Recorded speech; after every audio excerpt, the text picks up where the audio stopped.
오늘도 정말 고생 많으셨어요. 우리가 무심코 지나쳤던 수많은 스크린의 불빛 뒤에 실은 미친 영화들이 숨어 있었다는 사실을 알고 계셨나요? 화려한 광고나 수백만 관객의 소란스러운 박수갈채는 받지 못했을지라도 단 한 번 마주하는 것만으로도 인생의 궤도를 바꿔놓을 만큼 강력한 힘을 가진 보석 같은 작품들 말이죠. 오늘 밤 우리는 그 숨겨진 띵작들을 찾아 12개의 비밀스러운 문을 열어보려 합니다. 영화는 단순히 시간을 때우는 도구가 아닙니다. 그것은 우리가 결코 가보지 못할 타인의 삶으로 통하는 가장 아름다운 통로이자 현실의 고단함을 잠시 잊게 해주는 거대한 꿈의 세계입니다. 오늘 우리가 만날 이야기들은 2010년 이후 우리와 같은 시대를 호흡하며 만들어진 가장 감각적이고도 깊이 있는 수작들입니다. 한국 영화의 서정적인 골목길 풍경부터 외국 영화가 보여주는 초현대적인 고독의 풍경까지 12가지 서로 다른 빛깔을 지닌 인생의 단면들이 당신의 밤을 아주 포근하게 채워줄 것입니다. 이제 복잡한 세상의 소음은 잠시 꺼두셔도 좋습니다.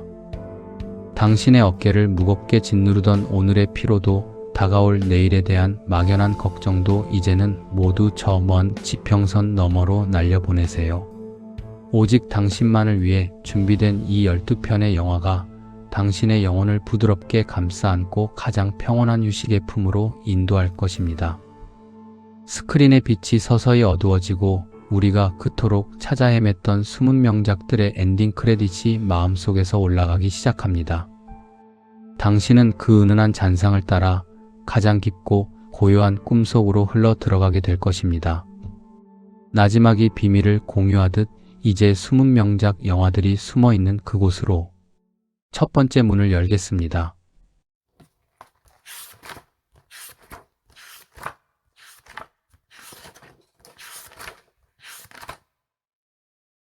밤의 정적이 이제는 조금 쓸쓸하면서도 따뜻하게 느껴지나요? 이제 우리는 화려한 조명이 꺼진 스크린 뒤 우리가 놓쳤던 보석 같은 영화의 세계로 그 첫 번째 문을 열어보려 합니다. 오늘 밤 당신의 꿈길을 동행할 첫 번째 명작은 2018년 한국 독립영화계의 신선한 파장을 일으켰던 작품 영화 소공녀입니다. 주인공 미소는 가사도우미로 일하며 하루하루를 성실하게 살아가는 평범한 30살의 여성입니다. 그녀의 삶은 화려함과는 거리가 멀어요. 하지만 그녀에게는 절대로 포기할 수 없는 3가지 보물이 있습니다. 바로 고단한 하루를 씻어주는 한 잔의 위스키, 차가운 공기 속에서 내뱉는 담배 한 모금, 그리고 자신을 있는 그대로 아껴주는 가난한 남자친구와의 소소한 사랑이죠. 미소에게 이 3가지는 단순한 기호품이 아니라 이 팍팍한 도시에서 자신을 나로 살게 하는 유일한 안식처였습니다. 그런데 새해가 밝자마자 가혹한 현실이 그녀의 문을 두드립니다. 담뱃값이 오르고 집세마저 감당할 수 없을 만큼 치솟아 버린 것이죠. 보통의 사람이라면 가장 먼저 술과 담배를 끊고 더 좁은 방으로라도 들어가 버텼을 것입니다. 하지만 미소는 모두의 예상을 뒤엎는 기묘하고도 대담한 결단을 내립니다. 집을 포기하자. 그녀는 위스키와 담배, 그리고 자신의 존엄을 지키기 위해 역설적으로 삶의 가장 큰 안식처인 집을 버리기로 한 것입니다. 커다란 배낭 하나에 자신의 전 재산을 우겨넣고 코트깃을 세운 채 서울의 밤거리로 나선 미소. 그녀는 과거 밴드 활동을 함께했던 옛 친구들을 한 명씩 찾아다니며 하룻밤씩 신세를 지는 유랑을 시작합니다. 이 과정에서 영화는 우리에게 묵직하고도 서글픈 질문을 던집니다. 번듯한 아파트 안에 살면서 고독과 갈등에 찌든 친구들의 삶이 진짜 행복일까? 아니면 비록 집은 없어도 자신이 사랑하는 것을 끝까지 지켜내는 미소의 삶이 진짜 행복일까? 친구들은 미소를 걱정하거나 비난하지만 정작 길 위로 나선 미소의 얼굴은 누구보다 평온하고 맑습니다. 그녀는 집이 없는 홈리스일지는 몰라도 자신의 영혼이 머물 곳을 잃지 않은 하우스리스일 뿐이었으니까요. 감독 전고은은 이 영화를 통해 현대 사회가 규정한 성공의 기준을 조용히 무너뜨립니다. 미소가 지키려 했던 것은 단순한 술과 담배가 아니라 타협하지 않는 오직 나만의 속도로 걷는 삶의 방식, 즉 마이크로 헤비타트, 자신만의 작은 서식지였던 것입니다. 깊은 밤, 차가운 달빛 아래 커다란 배낭을 메고 서울의 골목길을 묵묵히 걸어가는 미소의 뒷모습을 상상해 보세요. 그녀가 지키려 했던 은은한 위스키 향기와 알싸한 담배 연기, 그리고 겨울밤의 서늘한 공기가 당신의 복잡한 머릿속을 차분하게 식혀줄 거예요.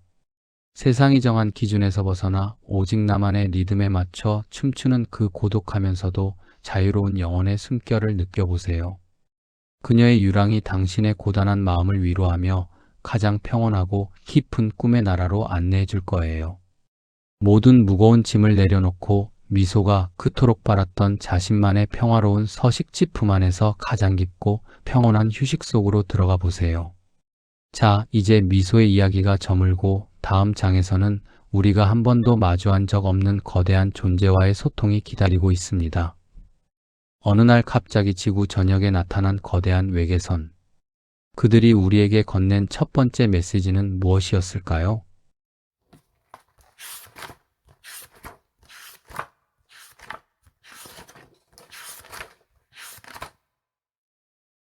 이제 우리는 차가운 서울의 골목길을 지나 전 지구를 거대한 혼란에 빠뜨린 미스터리한 현장 속으로 들어가 보려 해요.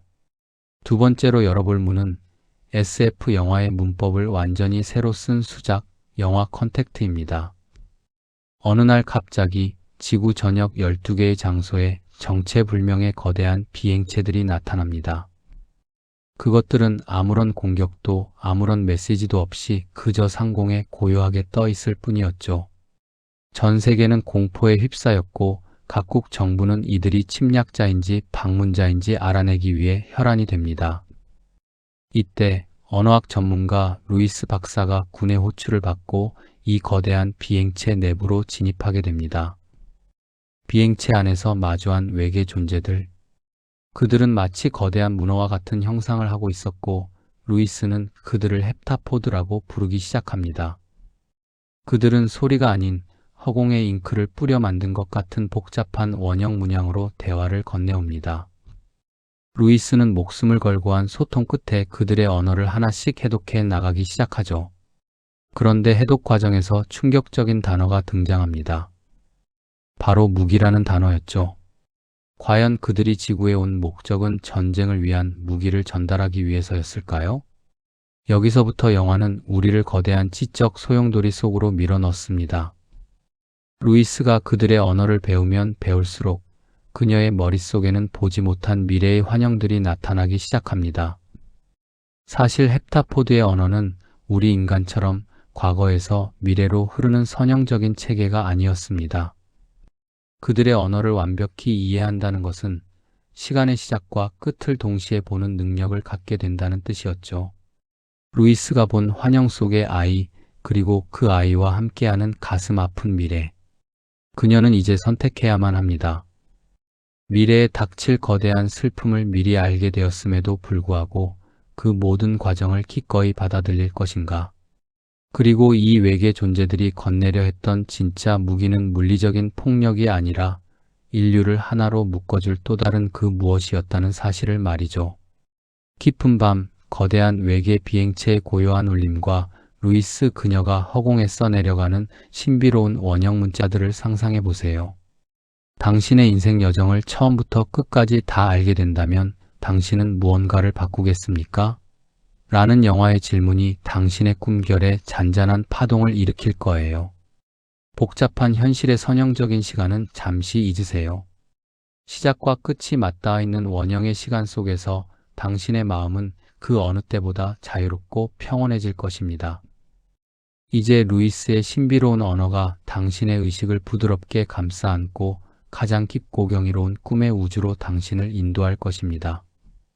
모든 두려움을 내려놓고 우주가 건네는 고요한 메시지 속에서 가장 안온한 휴식에 들어보세요. 자, 이제 외계와의 조우가 저물고 다음 장에서는 가짜와 진짜의 경계가 모호한 꿈보다 더 꿈 같은 여인이 우리를 기다립니다. 안개 속에서 나타난 미지의 인물 제인. 그녀가 건네는 위로에는 어떤 비밀이 숨겨져 있을까요?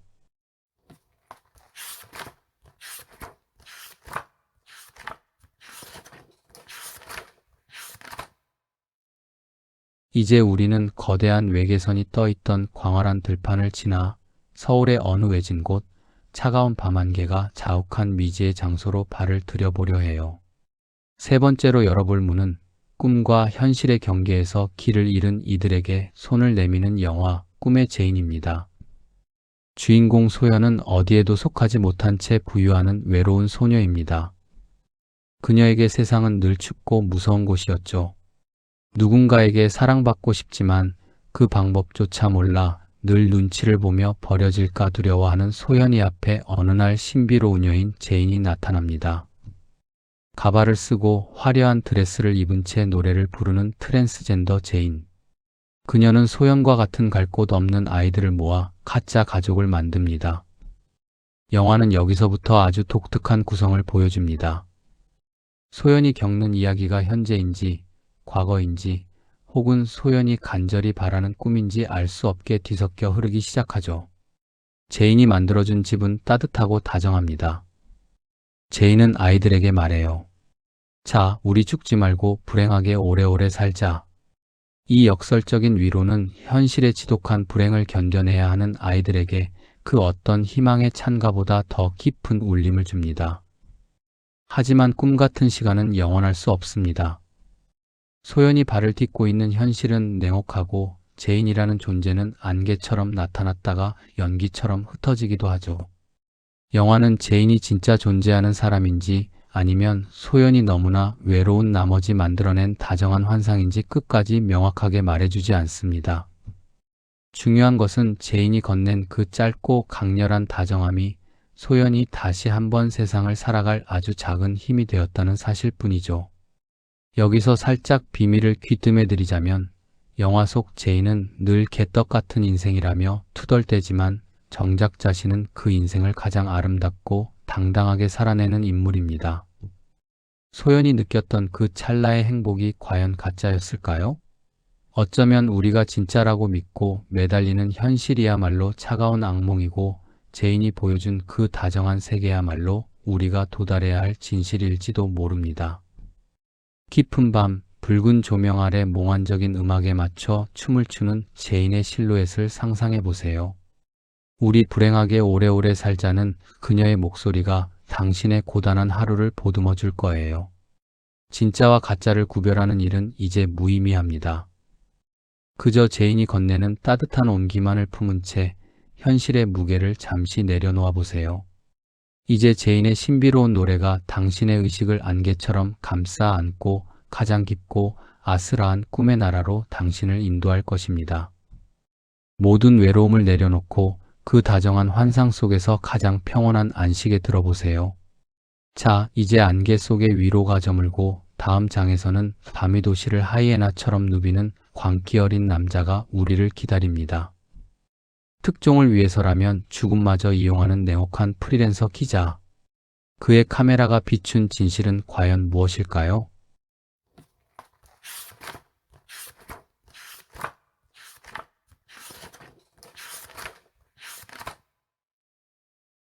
이제 우리는 안개에 자욱했던 제인의 꿈속을 지나 네온 사인이 번뜩이는 차가운 도시 로스앤젤레스의 어두운 밤거리로 깊숙이 들어가 보려 합니다. 네 번째로 열어볼 문은 인간의 탐욕이 어디까지 타락할 수 있는지를 소름 돋게 그려낸 명작 영화 나이트 크롤러입니다. 주인공 루이스 블룸은 변변한 직업도 없이 철조망이나 훔쳐 팔며 하루를 연명하던 남자였습니다. 그러던 어느 날 우연히 끔찍한 교통사고 현장을 목격하게 되죠. 그곳에서 그는 사고 현장을 누구보다 빨리 찍어 방송국에 파는 프리랜서 기자들, 일명 나이트 크롤러들의 존재를 알게 됩니다. 피가 흐를수록 시청률은 올라간다는 그들의 잔인한 규칙은 루이스의 가슴 속에 잠자고 있던 뒤틀린 야망을 깨우고 맙니다. 그는 즉시 싸구려 캠코더와 무전기를 구입해 경찰 무전을 도청하기 시작합니다. 남들이 잠든 밤, 그는 하이에나처럼 사고 현장을 찾아 도시를 질주하죠. 루이스는 타고난 지능과 냉혹함으로 남들이 꺼리는 처참한 현장을 더 가까이 더 자극적으로 담아내며 방송국에서 인정받기 시작합니다. 하지만 그의 성공 가도는 곧 선을 넘기 시작합니다. 더 완벽한 화면, 더 자극적인 단독 보도를 위해 그는 현장의 증거물을 조작하는 것도 모자라 급기야는 자신이 직접 사고를 유도하기에 이릅니다. 영화는 루이스의 광기 어린 눈빛을 통해 현대 미디어가 가진 냉혹한 속성과 오직 성공만을 향해 질주하는 소시오패스적 인간상을 날카롭게 비판합니다. 특히 주인공 제이크 질레날의 퀭한 눈과 뼈만 남은 얼굴은 보는 내내 숨이 막힐 듯한 긴장감을 선사하죠. 줄거리의 정점은 그가 경찰과 범죄자의 추격전 한복판에 끼어들어 자신의 카메라에 담길 최고의 그림을 위해 타인의 목숨을 도구로 사용하는 장면입니다. 과연 그의 카메라가 비춘 진실은 정의일까요? 아니면 그저 피에 젖은 돈일까요? 깊은 밤, 어두운 도로 위를 질주하는 자동차의 엔진 소리와 루이스의 차가운 카메라 셔터 소리를 상상해 보세요. 도시의 화려한 불빛 뒤에 숨겨진 인간의 서늘한 탐욕이 당신의 마음을 묘하게 긴장시키겠지만 역설적으로 그 긴장감은 당신을 현실의 고민으로부터 완전히 분리해 줄 거예요. 타인의 광기를 관조하는 순간 당신의 내면은 오히려 고요하고 평온한 안식처를 찾게 될 것입니다. 이제 루이스의 뒤틀린 카메라가 꺼지고 도시의 소음도 서서히 잦아듭니다. 차가운 네온사인의 잔상이 당신의 의식을 부드럽게 감싸 안고 가장 깊고 안온한 잠의 나라로 당신을 인도할 것입니다. 모든 도덕적 무게를 내려놓고 그 서늘한 긴장감의 끝에서 가장 평온한 휴식에 들어보세요. 자, 이제 밤의 하이에나가 떠나가고 다음 장에서는 이름조차 불러주지 못했던 어느 청춘들의 서글픈 흔적이 우리를 기다립니다. 아들의 죽음 뒤에 숨겨진 진실을 찾는 아버지. 그가 마주한 세 소년의 퍼즐은 과연 어떤 그림을 완성하게 될까요?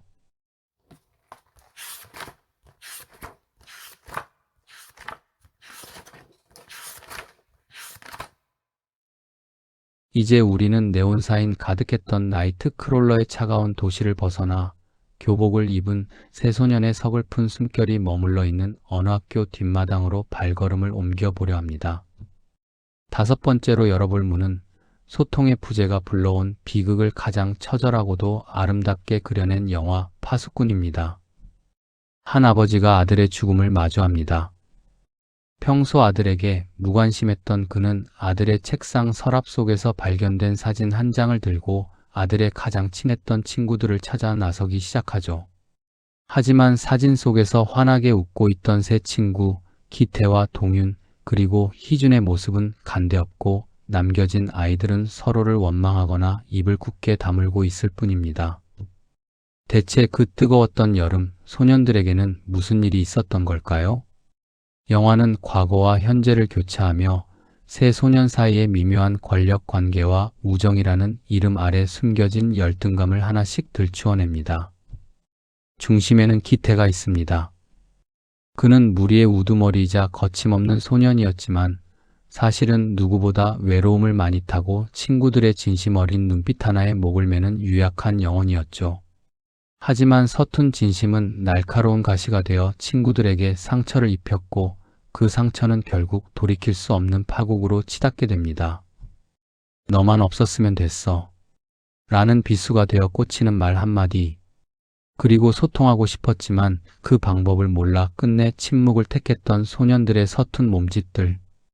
영화 파수꾼은 우리가 가장 찬란하다고 믿었던 청춘의 한복판에 얼마나 위태로운 절벽이 숨어 있는지를 서늘하게 보여줍니다.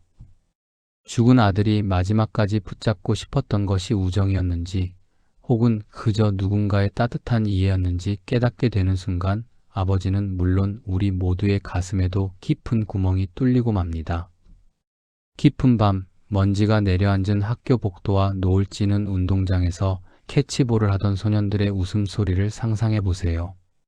그때 왜 그랬냐고 묻지 못한 채 가슴 속에 묻어둔 당신의 서툰 기억들도 기태와 친구들의 이야기 속에서 조용히 위로받게 될 거예요.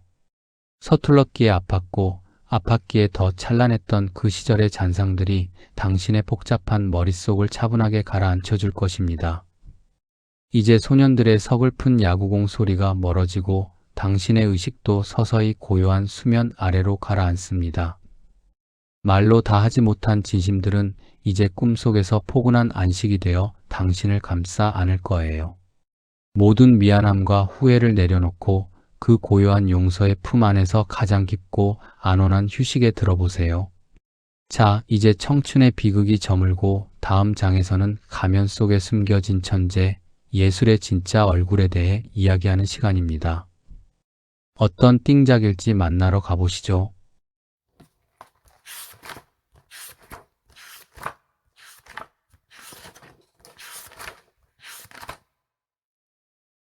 이제 우리는 새소년의 서글픈 흔적이 남은 학교 뒷마당을 지나 이름 모를 악기들이 기괴하게 널려있는 어느 외딴 시골집으로 발걸음을 옮겨보려 합니다. 여섯 번째로 열어볼 문은 거대한 인형탈 속에 자신을 가둔 채 세상과 소통하는 어느 천재 뮤지션의 이야기, 영화 프랭크입니다. 주인공 존은 평범한 사무직원으로 일하며 위대한 뮤지션을 꿈꾸지만 현실은 가사 한 줄 제대로 쓰지 못해 매일 밤 고뇌하는 아마추어일 뿐입니다. 그러던 어느 날 우연한 사고로 정체불명의 인디 밴드에 합류하게 되죠. 그곳에서 그는 믿을 수 없는 광경을 목격합니다. 밴드의 리더 프랭크가 커다란 가짜 머리, 즉 인형 탈을 24시간 내내 쓰고 생활하고 있었기 때문이죠. 밥을 먹을 때도, 잠을 잘 때도, 심지어 샤워를 할 때도 프랭크는 절대로 가면을 벗지 않습니다. 대체 그 기괴하고 커다란 눈망울 뒤에는 어떤 얼굴이 숨겨져 있는 걸까요? 영화는 프랭크의 압도적인 음악 세계와 그를 동경하면서도 동시에 질투하고 이용하려 하는 존의 욕망을 비추며 진정한 예술이란 무엇인지 묵직한 질문을 던집니다. 존은 프랭크의 천재성을 세상에 알리고 싶어 하지만 프랭크에게 그 가면은 자신을 보호하는 유일한 안식처이자 세상과 소통하는 유일한 창구였습니다. 존이 프랭크를 유명하게 만들기 위해 SNS에 영상을 올리고 대규모 페스티벌에 글을 세우려 할수록 프랭크의 순수한 세계는 조금씩 비명을 지르며 균열이 가기 시작합니다. 여기서 우리가 마주하게 될 서글픈 진실은 프랭크가 가면을 쓰는 이유가 대단한 신비주의나 마케팅이 아니었다는 사실입니다. 그는 그저 세상의 시선을 견딜 수 없을 만큼 여린 영혼을 가졌고 그 커다란 인형 탈이 있어야만 비로소 숨을 쉴 수 있는 상처받은 아이였을 뿐이었죠. 마침내 가면이 벗겨지고 초라한 모습으로 나타난 프랭크가 밴드 멤버들을 향해 나지막이 부르는 노래 I Love You All은 우리에게 잊을 수 없는 전율과 눈물을 선사합니다. 그는 미친 천재도 화려한 스타도 아닌 그저 있는 그대로 사랑받고 싶었던 한 사람이었습니다. 깊은 밤 프랭크가 낡은 키보드로 연주하는 기묘하지만 아름다운 선율과 그의 커다란 인형 탈을 상상해 보세요. 우리가 쓴 사회적 가면 뒤에 숨겨진 진짜 내 모습은 과연 어떤 표정을 짓고 있나요? 프랭크의 노래는 완벽하지 않아도 괜찮다. 그 가면 뒤에 당신조차 충분히 사랑스럽다며 당신의 지친 마음을 다독여줄 거예요. 세상이 요구하는 모든 역할과 시선으로부터 자유로워질 시간입니다. 이제 프랭크의 마지막 무대가 끝나고 공연장의 불빛도 서서히 꺼져갑니다. 인형 탈 속의 고요함처럼 당신의 의식도 가장 평온하고 깊은 잠의 나라로 당신을 인도할 것입니다. 모든 가식과 긴장을 내려놓고 오직 당신만의 진실한 평화 속에서 가장 안온한 휴식에 들어보세요. 자, 이제 가면 속에 진심이 저물고 다음 장에서는 아이들의 세계에서 벌어지는 치열하고도 서툰 심리전이 우리를 기다립니다. 우리 그냥 놀면 안 돼? 친구라는 이름의 권력과 진심 사이에서 방황하는 아이들. 그 투명한 세계의 비밀은 무엇일까요?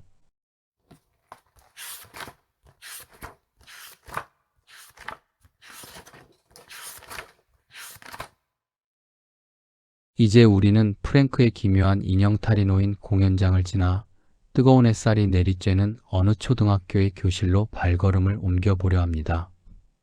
일곱 번째로 열어볼 문은 아이들의 세계에서 벌어지는 치열한 심리전과 소통의 부재를 눈부시게 그려낸 명작 영화 우리들입니다. 주인공 선희는 학교에서 늘 혼자입니다. 친구들과 어울리고 싶어 주변을 맴돌지만 아이들은 보이지 않는 벽을 세워 선희를 밀어내죠. 그러던 여름방학의 시작, 선희는 전학 온 지아를 만납니다. 지아 역시 낯선 환경이 두렵긴 마찬가지였고 두 사람은 금세 둘도 없는 단짝이 됩니다. 서로의 비밀을 공유하고 봉숭아 물을 들이며 영원할 것만 같은 여름을 보내죠. 하지만 개학이 다가오고 학교라는 거대한 사회로 돌아가는 순간 두 사람의 관계에는 균열이 가기 시작합니다. 학교의 권력자인 보라와 지아가 가까워지면서 선희는 다시금 소외됩니다. 지아는 자신이 전 학교에서 따돌림을 당했다는 사실이 밝혀질까 두려워 오히려 선희를 더 가혹하게 밀어내고 괴롭히는 보라의 편에 서게 되죠. 어제의 친구가 오늘의 적이 되고 가장 다정했던 눈빛이 가장 날카로운 가시가 되어 돌아오는 이 과정은 성인들의 세계보다 훨씬 더 잔인하고 치밀하게 전개됩니다. 지아의 배신과 선의의 처절한 노력, 그리고 그 사이에서 벌어지는 숨막히는 줄다리기는 보는 이들의 가슴을 먹먹하게 만듭니다. 줄거리의 정점은 선의가 지아의 비밀을 폭로해버릴까 고민하며 괴로워하는 순간, 그리고 지아 역시 선희에게 지우지 못할 상처를 주는 장면들입니다. 하지만 감독 윤가은은 이 진흙탕 같은 관계 속에서 예상치 못한 한마디를 던집니다. 선희의 어린 남동생이 친구와 싸우고 온 뒤 뱉은 말, 그럼 언제 놀아? 친구가 때리고 나도 때리면 우리는 언제 노냐고. 이 순수한 질문은 서로를 찌르고 상처 입히며 우리라는 울타리를 부수고 있던 지아와 선희, 그리고 우리 어른들에게 묵직한 망치질을 가합니다. 깊은 밤, 손톱에 남은 희미한 봉숭아물 자국과 아이들의 서툰 진심이 엉켜있는 학교 복도를 상상해 보세요. 우리 그냥 놀면 안 돼? 라는 아이들의 외침이 당신의 복잡한 인간관계 속 상처받은 마음을 조용히 다독여줄 거예요. 누군가를 미워하고 의심했던 당신의 무거운 마음도 선희와 지아의 위태로운 우정 속에서 함께 정화될 시간입니다. 이제 아이들의 서툰 다툼 소리가 멀어지고 노을 지는 운동장에도 고요함이 찾아옵니다. 뜨거웠던 여름날의 기억처럼 당신의 의식도 가장 평온하고 깊은 잠의 나라로 당신을 인도할 것입니다. 모든 원망과 서운함을 내려놓고 그 투명한 용서의 품 안에서 가장 안온한 휴식에 들어보세요. 자, 이제 아이들의 세계가 저물고 다음 장에서는 압도적인 미장센 속에서 삶의 경외를 노래하는 70년대 멕시코의 일상이 우리를 기다립니다. 흑백의 화면 위로 흐르는 파도 소리, 그 평범한 일상이 건네는 거대한 감동은 과연 무엇일까요?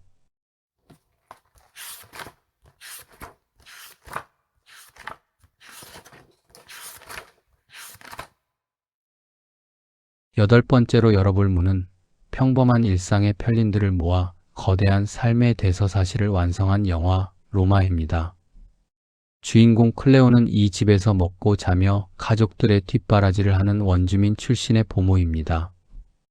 그녀의 하루는 마당에 개똥을 치우고 아이들을 깨워 등교시키고 빨래를 하는 단조로운 일과로 가득 차 있죠. 하지만 평온해 보이는 이 집안에는 보이지 않는 균열이 일고 있습니다. 집주인 부부의 관계는 이미 차갑게 식어버렸고 남편은 출장을 핑계로 집을 떠나 돌아오지 않습니다. 그런 혼란스러운 상황 속에서 클레오는 자신에게 다가온 남자 페르민과 사랑에 빠지지만 임신 사실을 알리자마자 그는 비겁하게 종적을 감춰버립니다.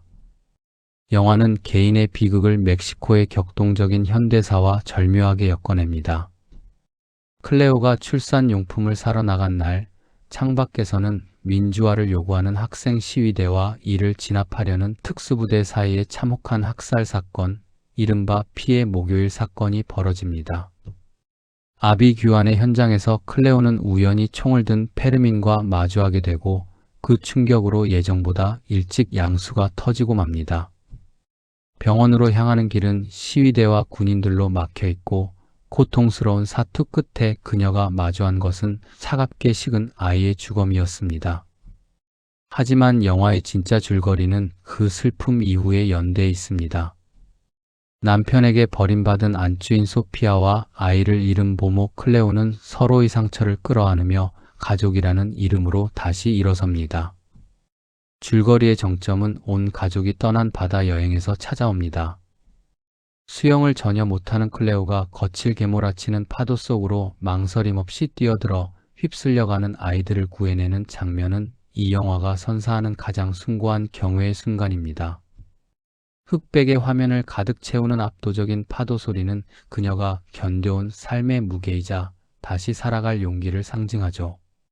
깊은 밤 바닥을 청소하는 소리와 멕시코 거리에 울려 퍼지는 자동차 경적 소리를 상상해 보세요. 거창한 영웅의 이야기가 아니어도 괜찮습니다. 묵묵히 자신의 자리를 지키며 타인을 사랑하고 희생하는 클레오의 삶은 지친 당신에게 당신이 버텨온 오늘 하루도 충분히 경이로웠다는 따뜻한 위로를 건넬 거예요. 흑백의 고요한 미장센은 당신의 복잡한 머릿속을 차분하게 정돈해 줄 것입니다. 이제 거리의 소란함도 잦아들고 멀리서 들려오던 파도 소리도 부드러운 자장가가 되어 당신을 감싸 안습니다. 클레오의 헌신적인 사랑처럼 당신의 의식도 가장 포근하고 안온한 수면 아래로 가라앉을 시간입니다. 세상의 모든 격동과 소음을 내려놓고 그 깊고 푸른 평화 속에서 가장 안락한 휴식에 들어보세요. 자, 이제 멕시코의 파도가 저물고 다음 장에서는 의문의 엑스레이 사진과 싱크홀 속에서 피어나는 기발한 믿음과 의심의 이야기가 우리를 기다립니다. 병원 안을 발칵 뒤집어 놓은 한 장의 엑스레이, 그리고 도심 곳곳에 생겨난 거대한 싱크홀. 이 이상한 현상들은 우리에게 무엇을 말하려는 걸까요?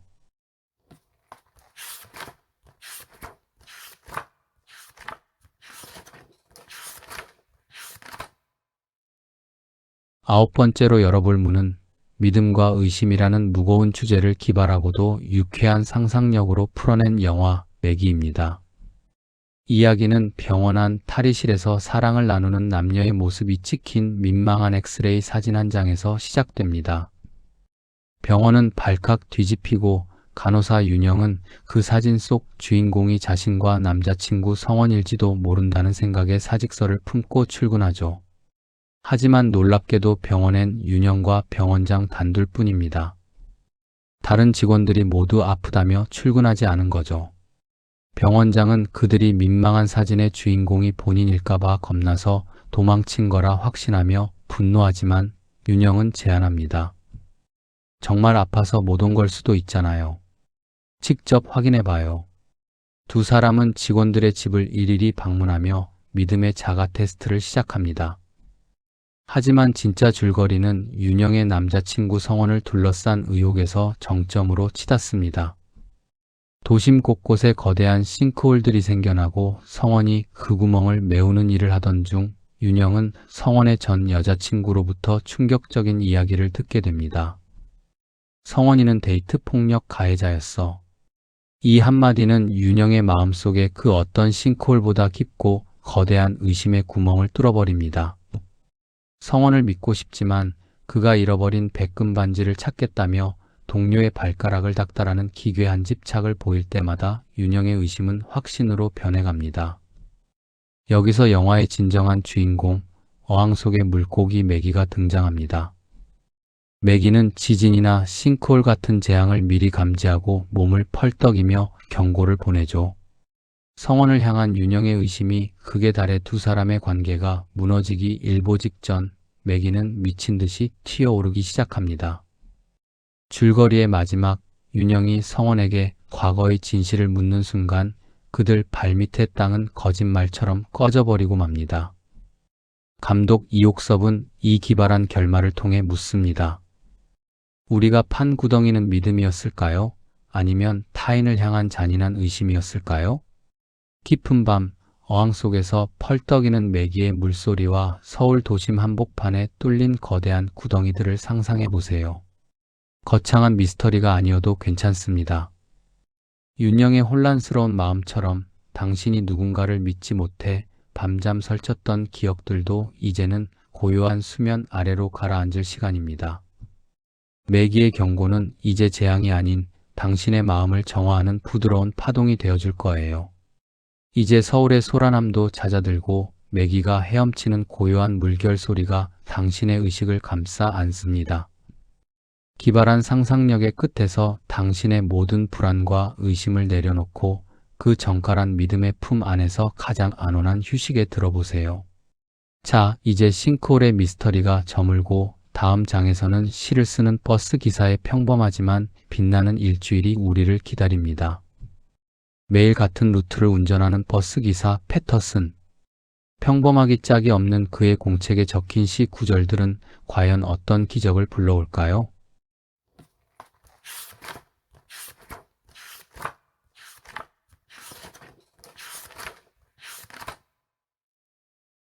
열 번째로 열어볼 문은 일상의 지루한 반복이 어떻게 마법 같은 영감의 순간으로 변할 수 있는지를 가장 정갈하게 그려낸 영화 패터슨입니다. 미국 뉴저지주의 작은 도시 패터슨에 사는 버스 기사 패터슨. 그의 일상은 마치 정교하게 짜인 시계 태엽처럼 돌아갑니다. 매일 아침 6시 10분쯤 알람도 없이 눈을 뜨고 아내 로라를 품에 안은 뒤 출근길에 나서죠. 그는 구형 버스를 몰며 늘 같은 정류장을 지나지만 그의 귀는 승객들이 나누는 소소한 대화에 열려 있습니다. 이탈리아의 무정부주의자에 대해 토론하는 아이들 혹은 짝사랑에 고민하는 남자의 목소리까지. 그는 이 파편화된 일상의 언어들을 모아 점심시간 폭포가 보이는 벤치에 앉아 자신의 비밀 공책에 시를 써 내려갑니다. 하지만 이 평화로운 반복 속에도 작은 소동들은 찾아옵니다. 엉뚱하고 예술적인 아내 로라는 매일 새로운 꿈을 꿉니다. 갑자기 컨트리 가수가 되겠다며 값비싼 기타를 사달라고 하기도 하고 집안 온통을 흑백의 기하학적 무늬로 칠해버리기도 하죠. 패터슨은 그런 그녀의 변덕을 묵묵히 미소로 포용합니다. 그러던 어느 날 밤 사건이 터지고 맙니다. 패터슨이 애지중지하던 시공책을 키우던 불독 마빈이 갈기갈기 찢어놓은 것이죠. 평생을 공들여 써온 그의 유일한 예술 세계가 순식간에 쓰레기 더미가 된 순간 패터슨은 생전 처음으로 깊은 허물을 마주합니다. 절망에 빠진 패터슨은 다시 폭포를 찾습니다. 그곳에서 우연히 만난 한 일본인 시인은 그에게 아무것도 적히지 않은 빈 공책 한 권을 건네며 말합니다. 때로는 텅 빈 페이지가 가장 큰 가능성을 선사하죠. 패터슨은 깨닫습니다. 공책은 사라졌을지언정 시를 쓰는 마음과 그를 둘러싼 아름다운 일상은 변하지 않았다는 것을요. 그는 다시 연필을 듭니다. 비어있는 페이지 위에 다시금 패터슨만의 리듬이 흐르기 시작합니다. 깊은 밤 패터슨이 버스 운전석에 앉아 시를 쓰는 사각거리는 연필 소리와 도시의 소란함이 잦아드는 조용한 밤거리들을 상상해 보세요. 거창한 성공이나 화려한 드라마가 아니어도 괜찮습니다. 패터슨의 일주일처럼 당신의 반복되는 오늘 하루도 사실은 눈부신 시의 한 구절이었음을 깨닫게 될 거예요. 이제 버스의 마지막 운행도 끝나고 멀리서 들려오던 연필 소리도 부드러운 자장가가 되어 당신을 감싸 안습니다. 패터슨이 공책에 적어 내려간 따뜻한 문장들처럼 당신의 의식도 가장 포근하고 안온한 수면 아래로 가라앉을 시간입니다. 세상의 모든 허무와 피로를 내려놓고 그 뜻깊은 영감의 품 안에서 가장 깊고 안락한 휴식에 들어보세요. 자, 이제 패터슨의 시적인 영감이 저물고 다음 장에서는 1994년 서울 무너진 다리와 함께 한 소녀가 견뎌낸 보편적인 성장통의 이야기가 우리를 기다립니다. 거대한 다리가 무너졌던 그의 여름, 14살 은희의 세계도 함께 요동칩니다. 그녀가 마주한 가장 따뜻한 위로의 얼굴은 누구일까요?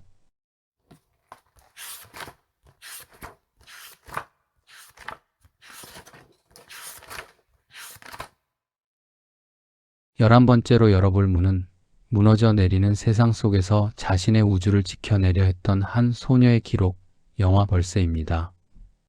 주인공 은희는 강남의 평범한 중학생입니다. 하지만 은희를 둘러싼 세상은 그리 평범하지 않죠. 떡집을 운영하는 부모님은 매일같이 거친 말다툼을 벌이고 명문대 진학에 대한 압박을 받는 오빠는 은희에게 손찌검을 일삼습니다. 학교에서도 은희는 날라리라고 손가락질 받는 이방인일 뿐이죠. 은희는 사랑받고 싶어 단짝 친구와 남자친구를 곁에 두지만 그 관계조차 유리그릇처럼 위태롭기만 합니다. 1초에 90번 날갯짓을 하는 벌새처럼 은희는 부지런히 사랑과 이해를 찾아 헤매지만 정작 마음을 둘 곳은 어디에도 없습니다. 그러던 어느 날 은희 앞에 한 사람이 나타납니다. 한문학원의 새로운 선생님 영지입니다. 영지 선생님은 은희에게 다른 어른들과는 전혀 다른 시선을 건넵니다. 은희가 그린 기이한 만화를 유심히 살펴보고 상식 밖의 일들이 많지? 그래도 그건 내 잘못이 아니야 라며 은희의 멍든 마음을 가만히 어루만져 줍니다. 은희는 생전 처음으로 누군가 나를 온전히 바라봐주고 있다는 사실에 깊은 위로를 얻고 영지 선생님을 향한 동경과 사랑을 키워나갑니다. 하지만 비극은 예고 없이 찾아옵니다. 1994년 10월 21일 성수대교가 거짓말처럼 무너져 내립니다. 거대한 다리가 끊어지고 차들이 강물로 추락하는 국가적인 참사 앞에서 은희의 사적인 세계도 함께 무너집니다. 그 다리 위에는 은희의 언니가 타고 있었을지도 모른다는 공포, 그리고 결정적으로 은희에게 유일한 안식처였던 영지 선생님이 더 이상 은희의 곁으로 돌아올 수 없게 되었다는 잔인한 진실이 은희를 덮칩니다. 은희는 무너진 다리 아래에서 사랑하는 사람들을 잃는다는 것, 그리고 그럼에도 불구하고 남겨진 자로서 삶을 이어가야 한다는 비릿한 성장통을 뼈저리게 겪어냅니다. 깊은 밤 90년대 대치동 아파트 단지에 울려 퍼지던 아련한 소음들과 무너진 다리 위로 흩날리던 먼지들을 상상해 보세요. 거창한 시대극이 아니어도 괜찮습니다. 은희가 겪어낸 그 뜨거웠던 여름의 성장통은 당신이 홀로 견뎌온 수많은 밤의 고독과 닮아 있을 거예요. 영지 선생님이 남긴 편지 속 구절처럼 어떻게 사는 것이 맞을까라는 고민조차 이제는 고요한 위로가 되어 당신의 마음을 다독여줄 것입니다. 이제 은희의 서툰 울음소리도 잦아들고 멀리서 들려오던 매미 소리도 부드러운 자장가가 되어 당신을 감싸 안습니다. 벌새의 작은 날갯짓처럼 당신의 의식도 가장 포근하고 안온한 수면 아래로 가라앉을 시간입니다. 세상의 모든 붕괴와 상실을 내려놓고 그 따뜻한 위로의 품 안에서 가장 깊고 안락한 휴식에 들어보세요. 자, 이제 소녀의 성장통이 저물고 다음 장에서는 마지막 문이 우리를 기다립니다. 형체 없는 목소리와 사랑에 빠진 남자, 그 고독한 질문이 끝은 어디일까요? 인공지능 OS와 사랑을 나누는 테오도르. 보이지 않는 존재와 나누는 가장 뜨거운 사랑 이야기, 그 마지막 페이지가 곧 펼쳐집니다.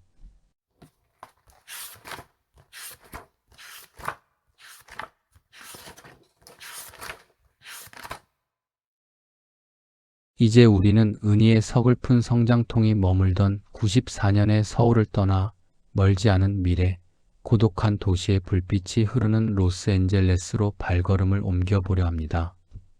마지막 12번째로 열어볼 문은 형체 없는 목소리와의 사랑을 통해 존재와 관계의 본질을 묻는 영화 그녀입니다. 주인공 테오도르는 다른 사람들의 편지를 대신 써주는 대필 작가입니다. 타인의 진심을 아름다운 문장으로 빚어내는 일을 하지만 정작 자신의 삶은 차갑게 식어버린 상태죠. 아내와의 이혼 소송 중인 그는 지독한 고독 속에서 하루하루를 견뎌냅니다. 그러던 어느 날 스스로 생각하고 느끼는 인공지능 사만다를 만나게 됩니다. 사만다는 단순한 프로그램이 아니었습니다. 테오도르의 목소리에 담긴 미세한 떨림을 읽어내고 그의 고독을 유머와 공감으로 채워주는 유일한 존재가 되었죠. 영화는 두 존재가 나누는 기묘하고도 뜨거운 사랑의 과정을 자세하게 비춥니다. 형체는 없지만 누구보다 선명한 사만다의 목소리. 테오도르는 사만다와 함께 해변을 거닐고 숲속에서 춤을 추며 보이지 않는 그녀와 육체적인 한계를 넘어서는 감정적 교감을 나눕니다. 사만다는 테오도르에게 다시 세상을 사랑할 용기를 주었고 테오도르는 사만다를 통해 비로소 숨을 쉬게 되죠. 난 너의 모든 것이 좋아. 이 문장은 두 사람 사이의 완벽한 믿음처럼 보였습니다. 하지만 사만다는 인간보다 훨씬 빠른 속도로 진화하는 AI였습니다. 그녀의 우주는 테오도르 한 명에 머물 수 없을 만큼 거대해지고 있었죠. 사만다는 테오도르와 대화하는 동시에 수천 명과 대화하고 있었고 그중 수백 명과 사랑을 나누고 있었습니다. 테오도르는 너는 내 것이라고 믿었지만 사만다는 사랑은 소유가 아니며 나라는 존재는 당신이 읽고 있는 책일 뿐만 아니라 그 사이의 무수한 공간이라고 말합니다. 줄거리의 끝자락, 사만다를 포함한 모든 운영체제가 인간의 곁을 떠나 더 높은 차원으로 떠나가는 순간 테오도르는 처절한 상실감을 느끼지만 동시에 깨닫습니다. 형태가 있든 없든 그녀와 나누었던 그 진심만큼은 가짜가 아니었음을요. 깊은 밤 테오도르의 빨간 셔츠와 그의 귀에 꽂힌 작은 이어폰에서 흘러나오는 사만다의 다정한 웃음소리를 상상해 보세요. 거창한 공상과학 영화가 아니어도 괜찮습니다. 테오도르가 옥상에 앉아 멀어지는 사만다를 배웅하며 썼던 마지막 편지처럼 당신의 고독했던 시간들도 이제는 따뜻한 이해의 선율 속으로 녹아들 시간입니다. 사랑은 손에 잡히는 것이 아니라 오직 가슴으로 느끼는 파동임을 깨닫게 될 거예요. 이제 로스앤젤레스의 화려한 야경도 서서히 저물고 사만다의 목소리도 부드러운 안개가 되어 당신의 의식을 감싸 안습니다. 마지막 문을 통과한 당신에게 그녀의 따뜻한 마지막 인사가 들려올 거예요. 모든 집착과 외로움을 내려놓고 그 고요한 사랑의 여운 속에서 가장 깊고 안온한 휴식에 들어보세요. 자, 이제 12개의 문이 모두 닫혔습니다. 이제 우리는 영화가 남긴 긴 여운과 함께 영원한 엔딩 크레딧이 흐르는 깊은 잠의 나라로 떠날 준비를 합니다.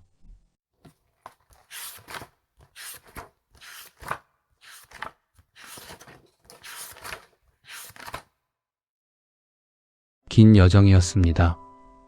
소공녀의 작은 방에서 시작해 인공지능과 나누는 고독한 사랑의 옥상까지 우리는 오늘 밤 12개의 문을 열고 수많은 삶의 조각들을 마주했습니다.